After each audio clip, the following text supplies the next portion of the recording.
روایت ہے کہ لبید بن عاصم یہودی اور اس کی بیٹیوں نے حضور سید عالم صلی اللہ علیہ وسلم پر جادو کر دیا تھا، جس کا اثر حضور صلی اللہ علیہ وسلم کے جسم مبارک پر نمودار ہوا، لیکن آپ کے قلب اور عقل و اعتقاد پر کچھ بھی اثر نہیں ہو سکا۔ چند روز کے بعد حضرت جبریل علیہ السلام حاضر خدمت ہوئے اور انہوں نے عرض کیا کہ یا رسول اللہ صلی اللہ علیہ وسلم، ایک یہودی نے آپ صلی اللہ علیہ وسلم پر جادو کر دیا ہے، اور جادو کا جو کچھ سامان ہے وہ فلاں کنویں میں ایک پتھر کے نیچے دبا دیا گیا ہے۔ حضور صلی اللہ علیہ وسلم نے حضرت علی رضی اللہ عنہ کو بھیجا۔ انہوں نے کنویں کا پانی نکال کر پتھر اٹھایا تو اس کے نیچے سے کھجور کے گابھے کی تھیلی برآمد ہوئی۔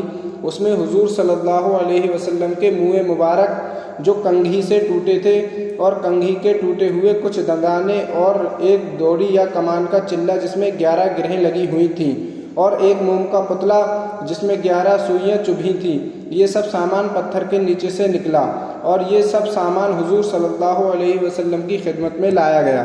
اس کے بعد قرآن مجید کی دونوں صورتیں قل اعوذ برب الفلق اور قل اعوذ برب الناس نازل ہوئیں۔ ان دونوں صورتوں میں 11 آیتیں ہیں۔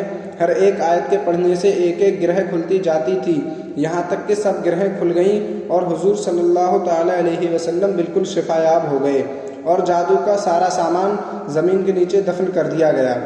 تعویذات اور عملیات جس میں کوئی لفظ کفر و شرک کا نہ ہو جائز ہے۔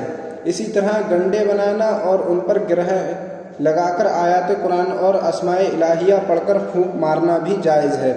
جمہور صحابہ اور تابعین اسی پر ہیں، اور حدیث عائشہ صدیقہ رضی اللہ عنہا میں ہے کہ جب حضور سید عالم صلی اللہ علیہ وسلم کے گھر والوں میں سے کوئی بیمار ہوتا تو آپ صلی اللہ علیہ وسلم ان دونوں صورتوں کو پڑھ کر اس پر دم فرماتے تھے۔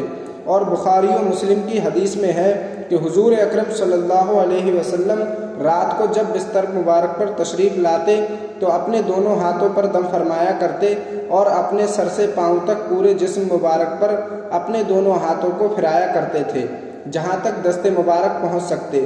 یہ عمل 3 مرتبہ فرماتے۔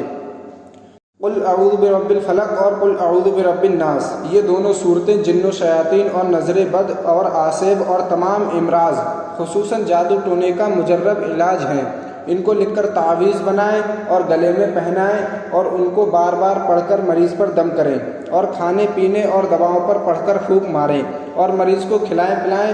انشاءاللہ تعالی ہر مرض خصوصاً جادو ٹونا دفع ہو جائے گا اور مریض شفایاب ہو جائے گا۔